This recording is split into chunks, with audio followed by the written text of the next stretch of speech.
नमस्कार, मेरा नाम आलोक है। आप लाइव स्ट्रीज देख रहे हैं। कोरोना वायरस के महामारी को रोकने के लिए लॉकडाउन की अवधि को बढ़ाया गया है, लेकिन 4 मई से कुछ छूट मिल रही हैं। ग्रीन जोन्स में, ऑरेंज जोन्स में बसें चल सकेंगी और जितनी उनकी सीटों की संख्या होगी उससे आधी संख्या में ही लोग उसमें बैठने की उनकी अनुमति होगी।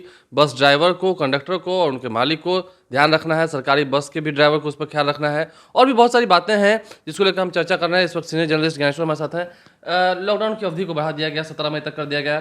कल से यानी कि 4 मई से जब लॉकडाउन 3 की शुरुआत होगी तो कुछ छूटें मिलने जा रही है, लेकिन इसका भी असर जो है वो आम लोगों पर पड़ेगा। देखिए, सीधा असर जो है आम लोगों की जेब पर पड़ेगा आलोक। वो ऐसे कि आपने जैसे ही ये तय किया, देखिए जोरी भी है, समय की मांग भी है और कोरोना की लड़ाई में यह जोरी भी है, सोशल डिस्टेंसिंग, कि बसों में सीटिंग कैपेसिटी 50% ही रहेगी। तो इसका सीधा मतलब ये है आलोक कि बसों का भाड़ा जो है दोगुना हो जाएगा, डबल हो जाएगा, क्योंकि कोई तेल की कीमत तो घटी नहीं, अन्य प्रकार के खर्चे भी कम नहीं हुए। तो बस मालिक, बस ऑपरेटर्स कहेंगे कि हम कहाँ से बसें चला पाएंगे, और आधी कैपेसिटी में जब ले जाएंगे तो भाड़ा डबल हो जाएगा। दूसरी जो बड़ी चुनौती है, जैसे ही बसेस चलनी शुरू होगी, चाहे वो जोन कोई भी हो, बस स्टॉपेज पर बड़ी संख्या में लोग जुट जाएंगे। उन्हें कैसे कंट्रोल किया जाएगा? देखिए, रेलवे में तो जो स्पेशल ट्रेन चल रहे हैं, तो ट्रेन में सफ़र करने के लिए जो वैलिड टिकट्स हैं वो एसएमएस से डिस्ट्रिक्ट मजिस्ट्रेट्स या नोडल अफसर्स जारी कर रहे हैं या अनुमति पत्र जारी किया जा रहा है। ऐसी कोई व्यवस्था बसेस के लिए तो की नहीं जा रही है। तो बस स्टॉपेज पर काफ़ी बड़ी संख्या में लोग जुटेंगे, भाड़ा भी डबल होगा। तो कल 4 मई है। सरकार यदि सचमुच गंभीर है तो सरकार को तुरंत बस मालिकों के साथ बातचीत करनी चाहिए कि देखिए, ये संकटपूर्ण वक्त है, आपको भी थोड़ा सा हेल्प करना चाहिए। नहीं, आप ये कह रहे हैं क्योंकि बस मालिक तो सीधा यही सोचेंगे ना कि पिछले कई महीनों से हमने कुछ कमाया नहीं है, कुछ है भी नहीं। हाँ, नहीं, बिल्कुल सही कह रहे हैं ड्राइवर्स को भी आप, तनख्वाह बिल्कुल देना है। बिल्कुल सही कह रहे हैं, बिल्कुल सही कह रहे हैं, लेकिन मनमानी वसूली न हो जाए, जेब पर इतना अधिक भार न पड़ जाए, इसलिए सरकार को बात कर यह तय कर देना चाहिए कि किस रूट में भाड़ा कितना होगा। इस स्थिति में लॉकडाउन के पीरियड में यदि बसें चल रही हैं तो, नहीं तो मालूम होगा कि 100 रुपये का भाड़ा सीधा 200 रुपये हो गया, 300 रुपये हो गया, और उस पर भी सीट नहीं मिल रही है। नहीं, फिर तो सोचने वाली बात तो टैक्सीज पर भी होंगी। ओला, उबर, इनको भी परमिशन कल से मिलेगा। हाँ, लेकिन देखिए, थोड़ी सी टैक्सी वाले में कितना फ्लेक्सिबल है थोड़ा देखना होगा, क्योंकि 1+2 होगा कि 2+1 होगा। तो देखिए, टैक्सी में लोग, मैं तो कह ही रहा हूँ कि जेब पर असर पड़ने जा रहा है लॉकडाउन पीरियड में, लेकिन जो भी कुछ भाड़ा तय होना है, नहीं तो मनमाना हो जाएगा।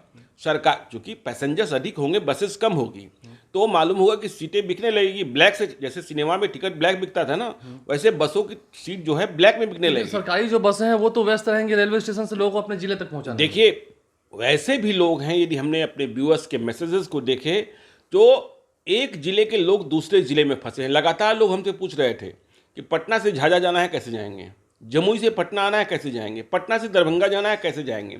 तो जैसे ही छूट मिलेगी, देखिए पटना तो अभी दूसरे जोन में है, तो ये जो है ना, बस स्टॉपेज पर, बस स्टैंड पे लोगों की भीड़ बड़ी संख्या में जुटेंगी, और जितनी मांग सीटों की होगी उससे कम संख्या में सीटें उपलब्ध तो होगी। ये भी एक गंभीर परिस्थिति होगी कि ये तो तय है कि कल से जब बसों को छूट मिलेगी तो स्टॉपेज पर लोग आने लगेंगे। जी बिल्कुल सही, आने लॉ एंड लगे। ऑर्डर पर भी थोड़ा सवाल खड़ा हो सकता है। देखिए, ये देखना होगा। और दूसरी बात, देखिए, पुलिस को भी ऐसे मौकों को वसूली हफ्ता के रूप में, यह भी संभव है और इसे रोकना होगा। वैसे मुझे पता है कि बिहार के डीजीपी गुप्तेश्वर पांडे इन मामलों में बेहद संवेदनशील रहते हैं, कि बस में कहा गया कि 50% ही लोग बैठेंगे, सीटिंग कैपेसिटी होगी, बस का भाड़ा भी डबल हो गया। ऐसा ना हो कि बस थथा भरा रहे, ठूस के लोग भर दिए जाए और बस का भाड़ा भी दोगुना, क्योंकि जब लोग परेशान होंगे तो उन्हें लगेगा चलो पैसे दे देते हैं। तो आप इसको चेक भी कीजिए, लेकिन चेक कीजिए वसूली के लिए नहीं, सोशल डिस्टेंसिंग के लिए। तो बस का भाड़ा तो डबल हो जाएगा, लेकिन सरकार को तय कर देना चाहिए कि ये जो स्पेशल पीरियड है, लॉकडाउन का पीरियड है, जिसमें सोशल डिस्टेंसिंग के लिए तहत 50% कैपेसिटी ही मंजूरी दी जा रही है। और भी जो अन्य चीज़ें हैं, हम भले ही इसकी बात ना करें, लेकिन जो ग्रीन जोन में है, ऑरेंज जोन में है, कल से पान दुकानों पर हो सकता है भीड़ रहेगी, ये भी इन्हें भी इजाज़त दी गई देखिए, पान दुकानों और सिगरेट दुकानों पर वैसी भीड़ नहीं होनी है जो बहुत अधिक भीड़। देखिए, पान और सिगरेट के जो शौकीन हैं वो इस लॉकडाउन पीरियड में भी अपना रास्ता, हाँ, सैलून्स पर, नाई की दुकान पर, जो कुछ जोन में छूट दी गई है वहाँ, लेकिन वहाँ कीमतों में कोई बहुत वृद्धि होगी मुझे ऐसा नहीं लगता है। लेकिन बसों पर ध्यान देना होगा। बस पर, चूंकि ये बड़ा ट्रैफिक सिस्टम है, ट्रेन चल नहीं रही है और बसों में सीटिंग कैपेसिटी 50% कर दी गई, तो आलोक बस का भाड़ा डबल हो इस जाएगा। चीज़ को भी सुनिश्चित करें कि मास्क लगाकर ही हर व्यक्ति चढ़े। हाँ, यह तो बिल्कुल, मतलब व्यवस्था तो ये होनी चाहिए कि बस वाले ही व्यवस्था करें कि उनके बस पर सवार होने के पहले यात्री यदि स्वयं सैनिटाइजर लेके नहीं आया है तो वो उन्हें उपलब्ध कराएं, मास्क पहने हुए लोग हों। और देखिए, जब सरकारी बसें चलाने की बात हो रही थी, कल आपने दानापुर में भी देखा कि हर बस को सैनिटाइज कराया गया, तो सरकार को इस पर भी ध्यान देना चाहिए कि क्या जो बसें जो आम ट्रांसपोर्ट में चलेगी, क्या वो बगैर सैनिटाइज किए चल रही है या फिर सैनिटाइज चैनल बनाया जाए उन जगहों पर। तो इन चीज़ों को ध्यान तो रखना होगा। देखिए, इन सभी चीज़ों पर ध्यान रख, कल से जब लॉकडाउन के तीसरे चरण में हम प्रवेश करेंगे, उस वक्त ये देखना होगा कि इन सभी चीज़ों पर सरकार कितनी गंभीर है, क्या कुछ व्यवस्थाएं की जाती हैं। आप लाइव स्ट्रीम देखते रहें, हमारे चैनल को सब्सक्राइब कर लें, साथ साथ फेसबुक पेज भी लाइक करें। धन्यवाद।